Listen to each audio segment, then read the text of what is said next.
Now when Festus had come to the province, after 3 days he went up from Caesarea to Jerusalem.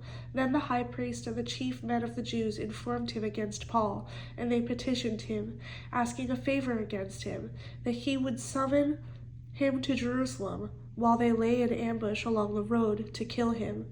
But Festus answered that Paul should be kept in Caesarea, and that he himself was going there shortly. Therefore he said, "Let those who have authority among you go down with me and accuse this man, to see if there is any fault in him." And when he had remained among them more than 10 days, he went down to Caesarea. And the next day, sitting on the judgment seat, he commanded Paul to be brought.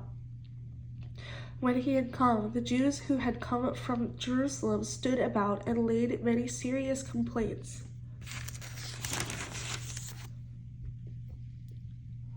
against Paul, which they could not prove, while he answered for himself, "Neither against the law of the Jews, nor against the temple, nor against Caesar have I offended in anything at all." But Festus, wanting to do the Jews a favor, answered Paul and said, "Are you willing to go up to Jerusalem and there be judged before me concerning these things?" So Paul said, "I stand at Caesar's judgment seat, where I ought to be judged.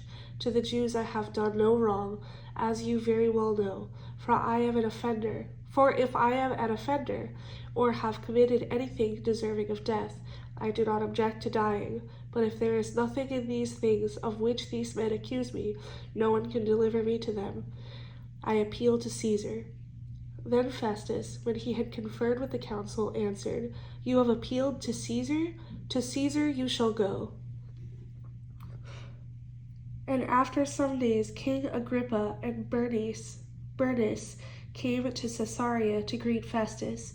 When they had been there many days, Festus laid Paul's case before the king, saying, "There is a certain man left a prisoner by Felix, about whom the chief priests and the elders of the Jews informed me when I was in Jerusalem, asking for a judgment against him." To them I answered, "It is not the custom of the Romans to deliver any man to destruction before the accused meets the accusers face to face, and has opportunity to answer for himself concerning the charge against him." Therefore, when they had come together, without any delay the next day, I sat on the judgment seat and commanded the man to be brought in.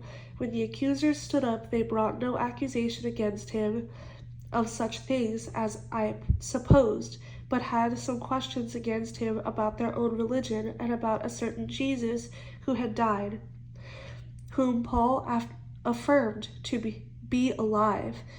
And because I was uncertain of such questions, I asked whether he was willing to go to Jerusalem and there be judged concerning these matters. But when Paul appealed to be reserved for the decision of Augustus, I commanded him to be kept till I could send him to Caesar. Then Agrippa said to Festus, "I also would like to hear the man myself." "Tomorrow," he said, "you shall hear him." So the next day, when Agrippa and Bernice had come with great pomp, and had entered the auditorium with the commanders and the prominent men of the city, at Festus's command, Paul was brought in.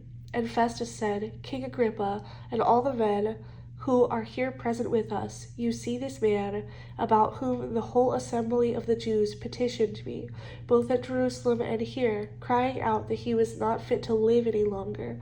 But when I found that he had committed nothing deserving of death, and that he himself had appealed to Augustus, I decided to send him. I have nothing certain to write to my Lord concerning him. Therefore I have brought him out before you, and especially before you, King Agrippa, so that after the examination has taken place I may have something to write, for it seems to be unreasonable to send a prisoner and not to specify the charges against him."